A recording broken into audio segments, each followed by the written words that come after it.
Hi viewers, welcome to our channel. ప్రస్తుతం మనతో పాటు సీనియర్ జర్నలిస్ట్ దాము బాల సర్నర్ వారితో మాట్లాడదాం. నమస్కారం సార్. నమస్తే సార్, కేసీఆర్ గారికి ఈడీ నోటీసులు ఇవ్వడం జరిగింది సార్. మరి ఏ కేసుకు సంబంధించి ఈ నోటీసులు ఇచ్చింది? మరి కవిత గారు లాగానే కేసీఆర్ గారిని కూడా అరెస్ట్ చేసే అవకాశం ఏమన్నా ఉందంటారా? ఇది కొద్దిగా ఆశ్చర్యకరమే. ఎందుకంటే ఇప్పటి వరకు కేసీఆర్ ప్రభుత్వంలో ఉండే అనేక స్కాములకు సంబంధించి ఆల్రెడీ రకరకాల స్టేట్ వైజ్ పరిశోధన అంటే ఇన్వెస్టిగేషన్ జరుగుతుంది.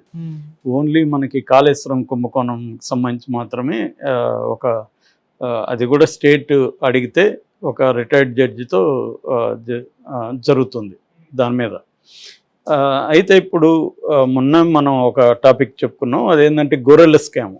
తెలంగాణలో గొర్రెల పంపకానికి సంబంధించి కేసీఆర్ అది పెద్ద ఎత్తున ప్రమోట్ చేసిన స్కాము పథకం. ఆ పథకంలో దాదాపు 700 కోట్ల స్కామ్ జరిగిందనేది రేవంత్ రెడ్డి ప్రభుత్వం ఆరోపిస్తున్నారు. ఆల్రెడీ దానికి సంబంధించి ఇప్పటి వరకు 10 మందిని అరెస్ట్ చేశారు. అందులో పశుసంవర్ధక శాఖ మంత్రి అయిన తలసాని శ్రీనివాస్ యాదవ్ యొక్క ఓఎస్డి కళ్యాణ్ ఆయన్ని అరెస్ట్ చేశారు. రామచంద్ర నాయక్ సిఇఓ ఆయన్ని కూడా అరెస్ట్ చేశారు. వీళ్ళిద్దరిని కూడా కోర్టు పర్మిషన్తో నిన్నటి వరకు కూడా వాళ్ళిద్దరిని పోలీస్ కస్టడీలో ఉంచుకొని అనేక విషయాల్ని రాబట్టింది ఏసీబీ. దీనంతా కూడా ఏసీబీ చూస్తుంది, యాంటీ కరప్షన్ బ్యూరో స్టేట్. అంటే దీని మీద ఎప్పటి నుంచో కూడా బీజేపీ వాళ్ళు ఏమడుగుతున్నారంటే కేసీఆర్ కాళేశ్వరం కావచ్చు ఈ స్కాములకు సంబంధించి సిబిఐకి అప్పగించమని రేవంత్ రెడ్డిని ప్రెజర్ చేస్తున్నారు. ఇక్కడ మామూలుగా ఏంటంటే సిబిఐకి వెళ్తేమో కేసీఆర్ జుట్టు సిబిఐ కేంద్రం చేతికి వెళ్తుంది, రేవంత్ రెడ్డి చేతిలో ఉండదు. రేవంత్ రెడ్డికి ఏమో కేసీఆర్ జుట్టు తన చేతిలో పెట్టుకొని కేసీఆర్ని ఒక ఆట ఆడించాలనేది రేవంత్ రెడ్డి ప్లాన్. సో ఇక్కడ ఈ క్లాష్ కనబడుతుంది. ఇప్పుడు ఆల్రెడీ పశుసంవర్ధక శాఖకు సంబంధించి కేసీఆర్ కూడా నోటీసులు ఇచ్చారు. అట్లాగే దీంట్లో మిగతా వాళ్ళని అరెస్ట్ చేశారు. తలసాని శ్రీనివాస్ యాదవ్ను కూడా అరెస్ట్ చేసే అవకాశం ఉంది. ఆల్రెడీ పవర్ సెక్టర్కి సంబంధించి కూడా ఛత్తీస్గఢ్ నుంచి ఎక్కువ రేటు పెట్టి కొన్నారు అని కేసీఆర్కు దాని మీద వివరణ ఇవ్వమని కూడా నోటీసులు వెళ్ళాయి. సో ఇలాగ మెల్లమెల్లగా ఎలక్షన్ అయిపోయింది కాబట్టి ఇప్పుడు ఈ స్కాముల్లో కేసీఆర్ని ఇరికించే ప్రయత్నం కనిపిస్తుంది మనకి. ఆల్రెడీ ఇంకొకటి టెలిఫోన్ స్కామ్ ఏదైతే ఉందో ఫోన్ ట్యాపింగ్ కేసు, దానికి సంబంధించి కూడా ప్రభాకర్ రావు ఇప్పటికి కూడా అమెరికాలో ఉన్నాడు. ఆయనకి బ్లూ కార్నర్ నోటీసులు జారీ చేసినట్టుగా తెలుస్తుంది. సో ఆయన రాగానే ఆల్రెడీ కేసీఆర్ పేరు దాంట్లో చెప్పించారు. ఈయన రాధాకిషన్ దాంట్లో ప్రముఖుడు. ఆయన ఆల్రెడీ ఆయన కన్ఫెషన్ రిపోర్ట్లో కేసీఆర్ చెప్తేనే మేము ఇవన్నీ చేశామని చెప్పాడు. బట్ కన్ఫెషన్ రిపోర్ట్ అనేది రేపు కోర్టులో చెల్లదు యాజ్ ఇట్ ఈజ్గా.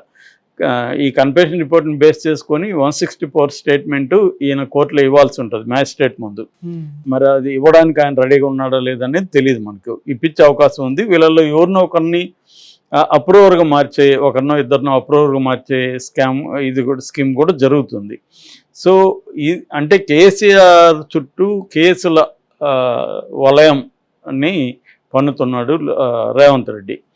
ఇది లాజికల్ ఎండ్కి తీసుకెళ్ళి అక్కడ జగన్ చంద్రబాబుని జైల్లో పెట్టినట్టు ఇక్కడ కేసీఆర్ని పెడతాడా? ఆల్రెడీ కేసీఆర్ని జైల్లో పెడతామని ఎప్పటి నుంచో ప్రతిపక్షంలో ఉన్నప్పటి నుంచి రేవంత్ రెడ్డి అంటున్నాడు, నీకు చల్లపల్లిలో ఒక డబుల్ బెడ్రూమ్ గది కట్టిస్తా అని ఎప్పటి నుంచి అంటున్నాడు.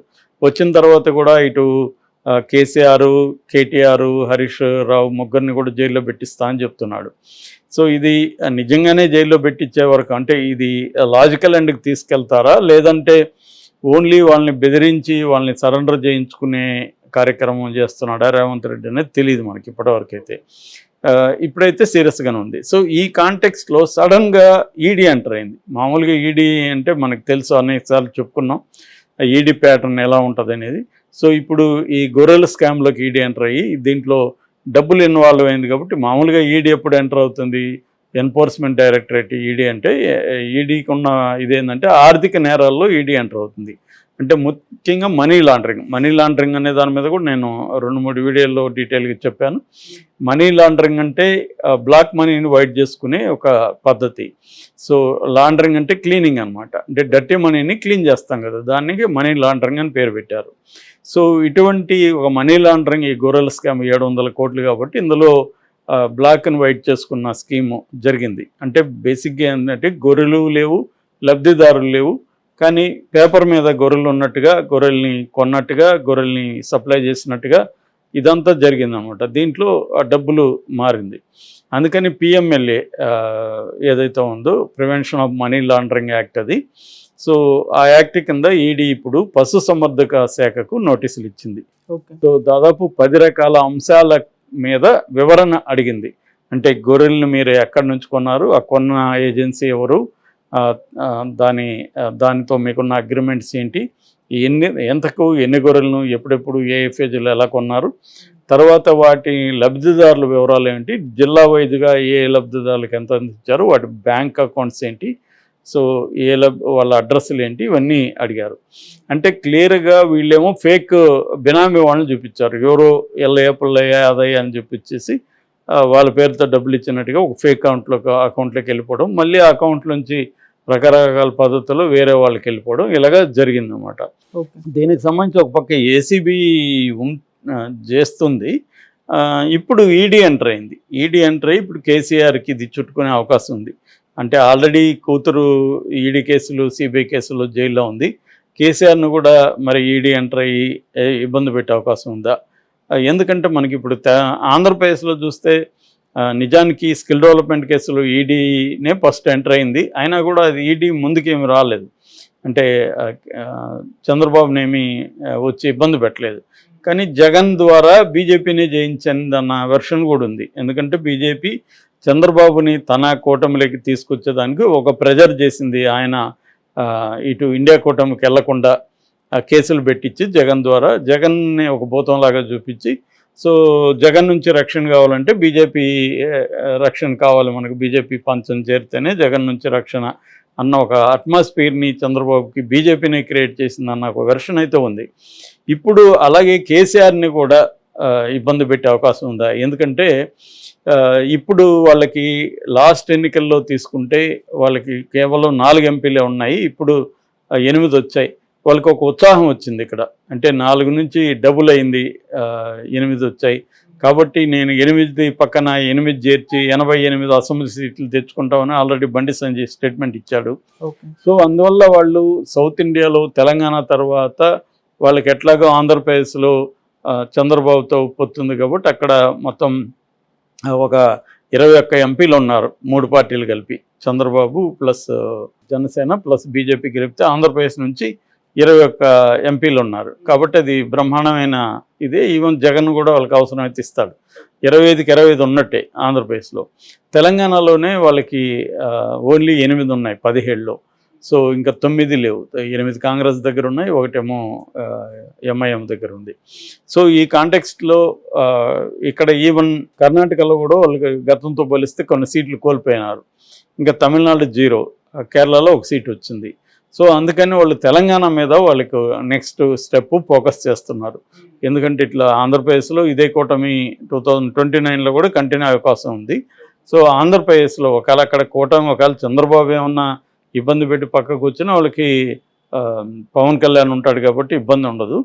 చంద్రబాబు కూడా బయటకు వచ్చే అవకాశాలు ఇప్పటికైతే ఏ రకంగానూ కూడా లేవు సమీప భవిష్యత్తులో కూడా. ఎందుకంటే పవన్ కళ్యాణ్ కూడా చాలా ఇంపార్టెన్స్ ఇస్తున్నాడు, మోడీకి కూడా ఎంత ఇంపార్టెన్స్ ఇచ్చాడో మనం చూసాము. సో చంద్రబాబు ఇప్పుడు బయటకు వచ్చి ఎప్పటికిప్పుడు ఇండియా కూటమి వైపు కూడా వెళ్ళే అవకాశం లేదు. ఒకవేళ ఇండియా కూటమి రేపు ఫెయిల్ అయ్యి మళ్ళీ బీజేపీ అధికారంలోకి వస్తే చంద్రబాబు మళ్ళీ ప్రాబ్లమ్స్ వస్తాయి. అందుకని చంద్రబాబు ఆ రిస్క్ తీసుకోడు.